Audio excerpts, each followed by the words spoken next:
Hello and welcome to Concepts Made Easy, your go-to space for clear, concise and conceptual learning. I am Dr. Akriti Chuk and in today's session we are going to cover the rest of the parts in organizing the numerical data, histogram, frequency polygon and ogive. So let's get started and make your learning simple and meaningful.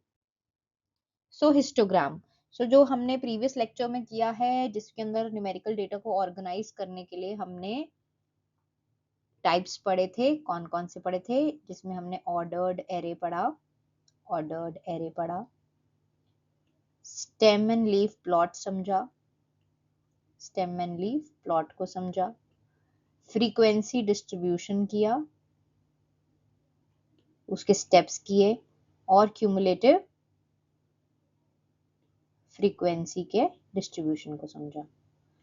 जो rest of the types हैं वो इस हम lecture में cover करेंगे।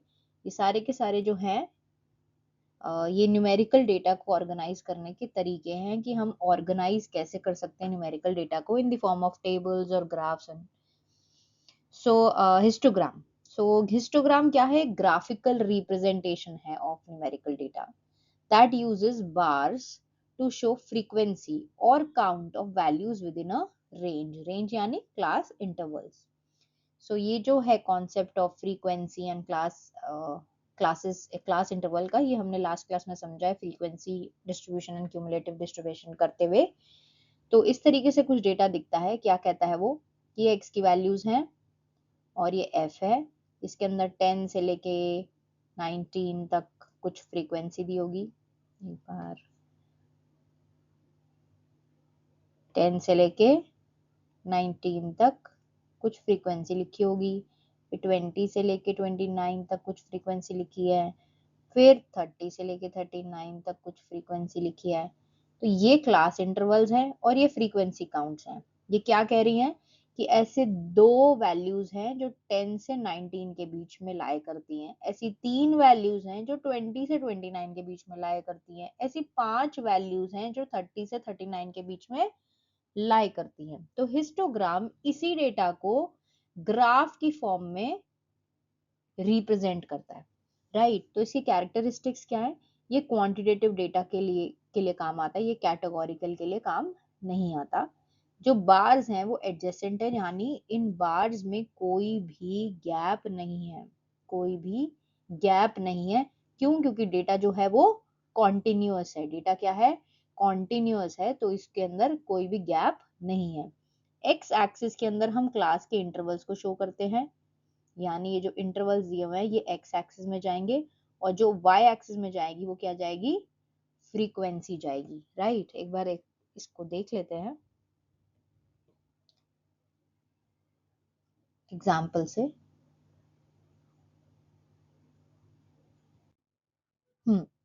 So example, suppose we have collected the test scores of 20 students, 20 students के ये marks हैं और हमने इसकी फ्रीक्वेंसी टेबल बना ली है ऑलरेडी, जो हमने कवर किया है। ये कैसे बनती है उसके सारे स्टेप्स हमने कवर किए हैं प्रीवियस लेक्चर में फ्रीक्वेंसी डिस्ट्रीब्यूशन के अंदर। तो ये हमने इसके 8 विड्थ की क्लास इंटरवल में इसको अरेंज कर लिया, हमने फ्रीक्वेंसी डिस्ट्रीब्यूशन बना ली है, राइट। इसी का ही हम ग्राफ बनाते हैं, किसमें? इसमें। तो ये हमारे पास डेटा है, हमारे पास ये फ्रीक्वेंसी की टेबल दी हुई है। इसके अंदर 10 एक्स एक्सिस में क्या आ रहा है? एक्स एक्सिस में आ रहे हैं क्लास के इंटरवल, ये एक्स एक्सिस है, और काउंट जो आ रही है यानी जो फ्रीक्वेंसी है, जो फ्रीक्वेंसी है वो किस में आ रही है? वाई एक्सिस में।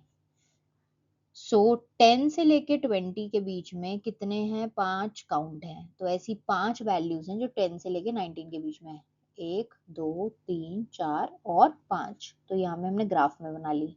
फिर 20 से लेके 30 के बीच में कितनी है? 6 हैं, तो यहाँ पे ग्राफ में बना ली। 30 से लेके 40 में 4 हैं, 40 से लेके 50 में 3 है, यहाँ पे आ गया। 50 से 59 के बीच में कितनी है? 2 वैल्यूज है। तो इस तरीके से हमारा क्या बन जाता है? हिस्टोग्राम। तो जो बेसिकली हमने फ्रीक्वेंसी डिस्ट्रीब्यूशन सीखा, टेबल बनानी सीखी, उसी टेबल को हम हिस्टोग्राम में ग्राफिकली रिप्रेजेंट कर लेते हैं। तो फ्रीक्वेंसी डिस्ट्रीब्यूशन एक टेबल है और इसी का ग्राफिकल वर्जन क्या है, histogram. Moving on to the next type जो है frequency polygon. A polygon, often called a frequency polygon, is a type of graph used to display the distribution of a data set. ये कैसे बनता है? You first find the midpoints of each class interval. जैसे अभी class interval करी थी ना, 10 से 20, 20 से 30, 30 से 40, तो हमने क्या करना है, इसका मिड पॉइंट निकालना है। मिड पॉइंट कैसे निकलेगा? 20 प्लस 10 डिवाइडेड बाय 2, तो कितना आ गया? 15। तो इसका जो मिड पॉइंट है वो निकालना है। इसका क्या आएगा? 25। इसका क्या आएगा? 35। तो हमने मिड पॉइंट निकाल लिया हर एक क्लास इंटरवल के, जिसको हम क्लास के मार्क्स बोलेंगे। तो फॉर एग्जाम्पल अगर क्लास इंटरवल 1 से लेके 10 के बीच में, तो इसका मिड पॉइंट क्या आएगा? 1 प्लस 10 डिवाइडेड बाय 2, तो क्या आएगी? 5.5। तो अप्रोक्सीमेटली उसको 5 ले लिया है। तो हर क्लास के लिए आप ये करेंगे। फिर उसके बाद आप प्लॉट करेंगे ये mid point on x axis. जैसे एक्स एक्सिस पे हम पहले क्या ले रहे थे? ये क्लास के इंटरवल ले रहे थे। अब एक्स एक्सिस पे क्या लिखेंगे? इनके मिड पॉइंट लिख लेंगे। और जो फ्रीक्वेंसीज आएंगी वो कहाँ आएंगी? इसकी वाई एक्सिस पे आ जाएगी। तो फिर इस डेटा को कनेक्ट कर लेंगे और आपका फ्रीक्वेंसी पॉलीगॉन बन जाएगा। एग्जाम्पल से समझ लेते हैं। तो हमें ये डेटा दिया हुआ है, क्लास के इंटरवल्स हैं और फ्रीक्वेंसी है। हमने इसके मिड पॉइंट निकाल लिए। मिड पॉइंट तो 1 plus 10 divided by 2, lower limit plus upper limit divide by 2, ये मिड पॉइंट्स निकल गए और ये फ्रीक्वेंसी निकल गई। अब ग्राफ कैसे बनेगा? यहाँ पे मिड पॉइंट और वाई एक्सिस पे फ्रीक्वेंसी प्लॉट करके बनेगा। तो देख लेते हैं कैसे बना ये इस तरीके से बन जाएगा। तो 1 से 10 के बीच में जो आपका मिड पॉइंट है वो 5.5 है। 11 से 20 के बीच में 15.5 है, सो एंड सो फोर्थ। ये सारे मिड पॉइंट्स यहाँ पे लग जाएंगे और यहाँ पे वाई एक्सिस पे क्या लग जाएगी? फ्रीक्वेंसी। इसको प्लॉट करेंगे तो ये हमारे पास एक फ्रीक्वेंसी पॉलीगॉन आ जाएगा। इसी को ही हम एक्सटेंड कर दें पॉलीगॉन के बाद, हम कुछ नेक्स्ट स्टेप्स को फॉलो कर लें तो ओजाइव बन जाता है। कैसे बनता है देख लेते हैं। तो स्टेप 2 तक तो हमारा पॉलीगॉन बना है। स्टेप 3 अगर हम कर लें तो हम ओजाइव की तरफ मूव करेंगे। तो कैसा क्या पहला स्टेप है? तो हमने पहले ओजाइव के लिए निकालनी है क्यूमुलेटिव फ्रीक्वेंसी। क्यूमुलेटिव फ्रीक्वेंसी कैसे निकालनी है? तो फ्रीक्वेंसी तो 5 ही है 1 से लेकर 10 तक। क्यूमुलेटिव कितनी है? 5 प्लस 8 13, 13 प्लस 12 25, 25 प्लस 6 31 और 31 प्लस 4 35। तो टोटल फ्रीक्वेंसी कितनी आ गई? 35। या तो यहाँ से पता चल जाएगी या इन सबको ऐड करके भी 35 ही आएगा, राइट। तो सेकंड जो नेक्स्ट स्टेप है उसमें हमने क्यूमुलेटिव फ्रीक्वेंसी निकाल ली। नेक्स्ट स्टेप जो है क्यूमुलेटिव परसेंटेज निकालनी है। क्यूमुलेटिव परसेंटेज कैसे निकलेगी? तो जो क्यूमुलेटिव फ्रीक्वेंसी है इस क्लास की वो क्या है? 5 और टोटल फ्रीक्वेंसी कितनी है? 35 इंटू 100। तो परसेंटेज है तो वो इंटू 100 करेंगे हम। क्या है बेसिकली, क्या कह रहा है ये कि इस क्लास में जितनी वैल्यूज हैं वो कितना हिस्सा बनाती हैं पूरे डेटा सेट में का, कितना हिस्सा इस रेंज के पास है। तो हम 5 है 5 डिवाइड बाय 35 इंटू 100। इसका कितना है? 13 divided by total frequency into 100।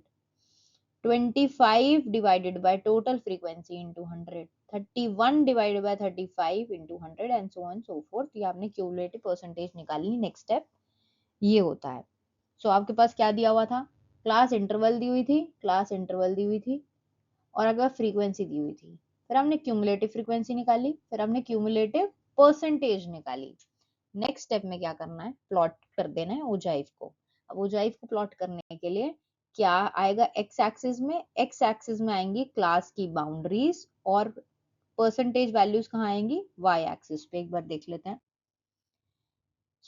ये आपका ओजाइव कर्व है। यहाँ पे आपने अपर क्लास लिमिट निकालनी है। क्यों? क्योंकि आपके पास क्लासेस थी 1 से लेके 10, 10 से लेके 20। तो यहाँ पे जो अपर क्लास लिमिट है तो वो लिखती यहाँ पे। तो यहाँ पे 10, 20, 30, 40, 50 आ गई अपर क्लास लिमिट, जो आपकी कहाँ आ जाएगी? एक्स एक्सिस में। और फ्रीक्वेंसी के बाद आगे क्यूमुलेटिव फ्रीक्वेंसी और क्यूमुलेटिव परसेंटेज हमने निकाल दी थी। क्यूमुलेटिव परसेंटेज जो है वो वाई एक्सिस में आ जाएगी। तो ये आ जाएगा आपके एक्स एक्सिस में और ये वाली वैल्यू आ जाएगी आपके वाई एक्सिस में। इसी को ही हम पॉली ओजाइव कहते हैं या क्यूमुलेटिव परसेंटेज पॉलीगॉन कहते हैं। क्योंकि पॉलीगन क्या था, वो सिंपल था। अगर हम क्यूमुलेटिव परसेंटेज को प्लॉट कर दें तो उसको क्या कहेंगे, हम ओजाइव कहेंगे। So this is it about this lecture. We'll meet you with the new topic in the next lecture. Thank you so much.